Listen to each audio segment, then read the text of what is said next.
കാര്യമാണ്. 2026 എന്ന വർഷത്തിലേക്ക് കടക്കുമ്പോൾ ഈ കാര്യങ്ങളെല്ലാം മനസ്സിൽ വെച്ചുകൊണ്ട് നമ്മൾ മുന്നോട്ടുള്ള വർഷങ്ങളിലേക്ക് ചിന്തിക്കുമ്പോൾ പുതുവർഷം എന്ന് പറയുന്നത് ഡിജിറ്റൽ യുഗമാണ്. എല്ലാ കാര്യങ്ങളും ഓൺലൈനിലാണ് ഇപ്പം നടക്കുക. നിസ്സാരമായ ഗ്യാസ് ബുക്ക് ചെയ്യുകയാട്ടെ, ഇലക്ട്രിസിറ്റി ബില്ലടയ്ക്കുകയാട്ടെ, കടയിൽ നിന്ന് സാധനങ്ങൾ വാങ്ങുകയാട്ടെ, അല്ല ടാക്സിൻ്റെ ബില്ലുകൾ അടയ്ക്കുകയാട്ടെ, എല്ലാ കാര്യങ്ങളും നമ്മൾ ഡിജിറ്റലായിട്ടാണ് ചെയ്യുക. അപ്പോൾ പ്രായമായവർക്കൊക്കെ കുറച്ച് പ്രയാസമാണ് കമ്പ്യൂട്ടറും അതിൻ്റെ കാര്യങ്ങളും ഒക്കെ പഠിച്ചെടുക്കുക. അതിനു വേണ്ടിയിട്ടുള്ള ഏജൻസികളുണ്ട് അവർക്ക് ചെയ്തു കൊടുക്കുവാൻ വേണ്ടിയിട്ട്. കാരണം പഞ്ചായത്തിലും വില്ലേജിലും എല്ലായിടത്തും എല്ലാ കാര്യങ്ങളും ഓൺലൈനിലാണ് ഇപ്പോൾ ചെയ്യേണ്ടി വരിക. അപ്പോൾ പ്രായമായി എന്ന് പറഞ്ഞ് നമ്മൾ പുതിയ ടെക്നോളജിയെ മാറ്റി നിർത്തുവാൻ പറ്റില്ല. എനിക്ക് അത് അറിയില്ല, ഞാനത് പഠിച്ചിട്ടില്ല എന്ന് നമ്മൾക്ക് പറയുവാൻ പറ്റില്ല. കാരണം ഈ ടെക്നോളജി അറിഞ്ഞെങ്കിലേ ഉള്ളൂ, അല്ലെങ്കിൽ അത് ഉപയോഗിച്ചെങ്കിലേ ഉള്ളൂ നമ്മൾക്ക് ജീവിതത്തിലെ ദൈനംദിന ജീവിതത്തിലെ കാര്യങ്ങൾ ഒക്കെ സാധിച്ചെടുക്കുവാൻ സാധിക്കുകയുള്ളൂ. മിക്കവാറും എല്ലാവർക്കും തന്നെ ഇപ്പോൾ മൊബൈൽ ഫോണിൽ ഡിജിറ്റലായിട്ട് എല്ലാ കാര്യങ്ങളും ചെയ്യുവാനുള്ള വിവരം വിദ്യാഭ്യാസം ഉണ്ടായിട്ടുണ്ട്. പ്രായമായവരുടെ കാര്യമാണ് ഞാൻ പറയുന്നത്. അത് സാധിക്കാത്തവർക്ക് ഇതുപോലെ വില കൂടിയ മൊബൈൽ ഫോണും ഒക്കെ വാങ്ങിക്കുവാനും സാധിക്കാത്തവർക്ക് അതിനായിട്ടുള്ള ഗവൺമെൻറ്റിൻ്റെ ആയിട്ടുള്ള കാര്യങ്ങളൊക്കെ നടത്തുവാൻ വേണ്ടി ഏജൻസികൾ പ്രവർത്തിക്കുന്നുണ്ട്. അവിടെ പോയി ഓൺലൈനായി കാര്യങ്ങളൊക്കെ നടത്തേണ്ടതുണ്ട്. അപ്പോൾ എല്ലാ കാര്യങ്ങളും ഡിജിറ്റൽ ആയി വന്നു കഴിഞ്ഞപ്പോൾ നമ്മളുടെ ഒറ്റപ്പെടൽ എന്നുള്ള ഒരു ചിന്താഗതി മാറി നിൽക്കുകയാണ്. അതൊരു വരുമാന മാർഗം കൂടെ ആയി പോകുന്നു. ഇപ്പോൾ കണ്ടന്റ് ക്രിയേറ്റർ എന്നുള്ള ഒരു ജോലി തന്നെ വന്നിട്ടുണ്ട്. സോഫ്റ്റ്വെയർ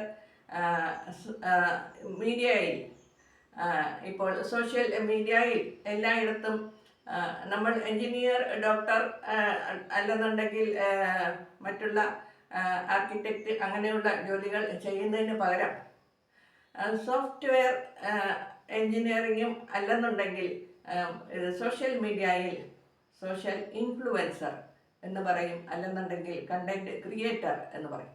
ഇതൊരു പുതിയ ജോലി സാധ്യത ഇപ്പോൾ ഉണ്ടായി വന്നിരിക്കുന്നതാണ്. യൂട്യൂബിലാകട്ടെ, ഫേസ്ബുക്കിലാകട്ടെ, അതുപോലെയുള്ള സോഷ്യൽ മീഡിയയിൽ ഫുൾ ടൈം അതിലായി തന്നെ ജോലി ചെയ്യുന്ന ചെറുപ്പക്കാർ ഇപ്പം ധാരാളമായിട്ടുണ്ട്. അവർക്കൊക്കെ വളരെ നല്ല വരുമാനവും കിട്ടുന്നുണ്ട്. ഇനി ഫുൾ ടൈം അതിലായിട്ട് ജോലി ചെയ്യുവാൻ സാധിക്കാത്ത ആൾക്കാർക്ക്, യാത്ര ചെയ്യുവാനൊക്കെ ബുദ്ധിമുട്ടുള്ള ആൾക്കാർക്കും, പ്രായമായവർക്കും ചെറിയതായെങ്കിലും ഒരു വരുമാനം ലഭിക്കുവാൻ സാധ്യതയുള്ള ഒരു മേഖലയാണ് ഈ കണ്ടന്റ് ക്രിയേറ്റർ അല്ലെങ്കിൽ സോഷ്യൽ ഇൻഫ്ലുവൻസർ എന്ന് പറയുന്നത്. ഇപ്പോൾ ഈ സോഷ്യൽ മീഡിയ ഒക്കെ തന്നെ ചെറിയ ചെറിയ കണ്ടന്റ് ക്രിയേറ്റേഴ്സിന് വലിയ യൂട്യൂബ് വീഡിയോകൾ ചെയ്യുന്നവരല്ല, അതല്ലാതെ ചെറുതായിട്ടുള്ള പോസ്റ്റുകളൊക്കെ നിങ്ങൾക്ക് എന്തെങ്കിലും എഴുതാനറിയാമെങ്കിൽ അത് എഴുതുക. അല്ലെന്നുണ്ടെങ്കിൽ നിങ്ങളുടെ മൊബൈൽ ക്യാമറ വെച്ചിട്ട് ഒരു ഫോട്ടോ എടുത്ത് അത് പോസ്റ്റ് ചെയ്യുക. അല്ലെങ്കിൽ ചെറുതായിട്ടുള്ള ഒരു വീഡിയോ ക്ലിപ്പ് എടുത്ത് അത് പോസ്റ്റ് ചെയ്യുക. ഇങ്ങനെയുള്ള കാര്യങ്ങളൊക്കെ ചെയ്യുന്നവർക്ക് അതിൻ്റേതായിട്ടുള്ള ചെറിയ രീതിയിലുള്ള വരുമാന സാധ്യത ഇപ്പോൾ കാണുന്നുണ്ട്. അപ്പോൾ അത് വീട്ടിൽ ഇരിക്കുന്നവർക്കും ദൂരയാത്ര ചെയ്ത് മറ്റുള്ള ജോലികളിൽ പോകുവാൻ സാധിക്കാത്തവർക്കും പ്രായമായവർക്കും എല്ലാം ചെയ്യാൻ പറ്റുന്ന ഒരു വരുമാന സ്രോതസ്സായി മാറിയിരിക്കുന്നു ഈ ഡിജിറ്റൽ മേഖല. അതുപോലെ തന്നെ മറ്റുള്ള ബിസിനസ്സുകളും ഈ ഡിജിറ്റൽ ഏരിയയിൽ കൂടെ നടക്കുന്നു. എന്തെങ്കിലും സാധനങ്ങൾ വീട്ടിൽ ഉണ്ടാക്കുന്നവർക്ക് അത് വിൽക്കുവാൻ വേണ്ടിയിട്ട് മാർക്കറ്റ് കണ്ടുപിടിക്കുവാനും, അല്ലെന്നുണ്ടെങ്കിൽ ചെറിയ സ്മോൾ സ്കെയിൽ ആയിട്ട് എന്തെങ്കിലുമൊക്കെ ഫാക്ടറി പോലെ വീടുകളിൽ ചെയ്യുന്നവർക്ക് അവരുടെ സാധനങ്ങൾ വിറ്റഴിക്കുവാനും ഉള്ള മാർക്കറ്റ് പ്ലേസായി ഈ സോഷ്യൽ മീഡിയ ഇപ്പോൾ മാറിക്കഴിഞ്ഞിട്ടുണ്ട്.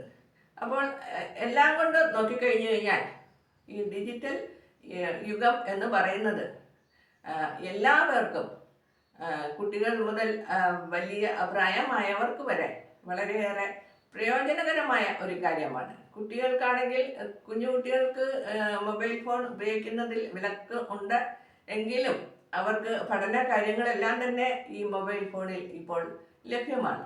ഒരു ലോകത്തിലുള്ള എന്ത് കാര്യവും അറിയുവാൻ വേണ്ടിയിട്ട് മൊബൈൽ ഫോണിൽ ഒന്ന് ടച്ച് ചെയ്ത് കഴിഞ്ഞാൽ അവിടെ നിന്ന് ഉള്ള നോളജ് നമ്മൾക്ക് കിട്ടുന്നതാണ്. അപ്പോൾ കുട്ടികൾക്ക് പഠനാവശ്യങ്ങൾക്ക് വേണ്ടിയിട്ടും ഈ മൊബൈൽ ഫോണുകൾ ഉപയോഗിക്കാൻ സാധിക്കുന്നതാണ്.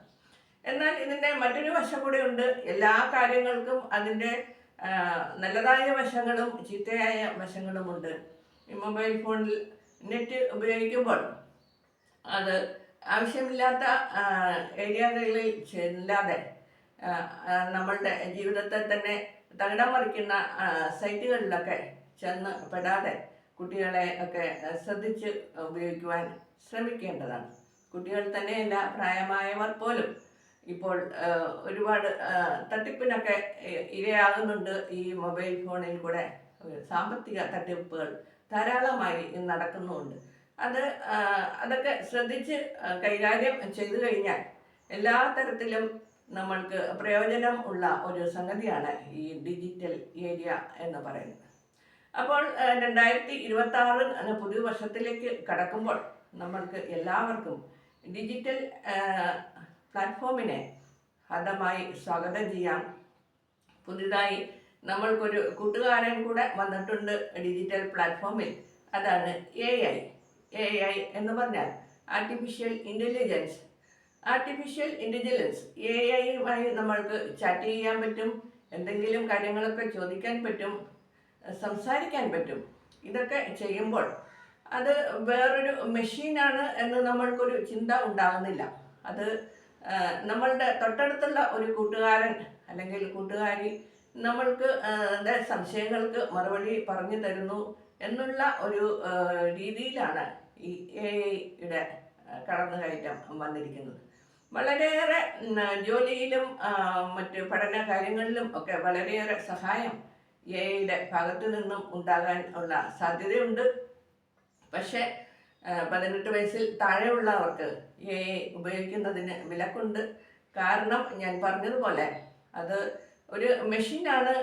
അതിനാൽ തന്നെ എന്നാൽ അത് മെഷീനാണ് നമ്മൾക്ക് ഉപയോഗിക്കുമ്പോൾ മനസ്സിലാകുന്നില്ല. കൊച്ചു കുട്ടികളാണെങ്കിൽ അത്രയ്ക്കും വിവരം ഇല്ലാത്തവരാണെന്നുണ്ടെങ്കിൽ അതിൽ അഡിക്റ്റായി പോയി അത് മെഷീന് അടിമയായി പോകുന്ന പോലെയുള്ള ഒരു സാഹചര്യം ഉണ്ടാകാനുള്ള സാധ്യതയുണ്ട്. ഇതെല്ലാം മനസ്സിൽ വെച്ചുകൊണ്ട് നമ്മൾക്ക് മുന്നോട്ടുള്ള എല്ലാ സാഹചര്യങ്ങളെയും കയ്യിലൊതുക്കിക്കൊണ്ട് മുന്നോട്ട് നമുക്ക് പോകാൻ, ജീവിക്കാൻ ആരോഗ്യത്തോടെയും സമ്പത്തോടെയും സന്തോഷത്തോടെയും ജീവിക്കാൻ സാധിക്കട്ടെ. 2026 വീണ്ടും കാണാം അടുത്ത വിശേഷവുമായി. നമസ്കാരം.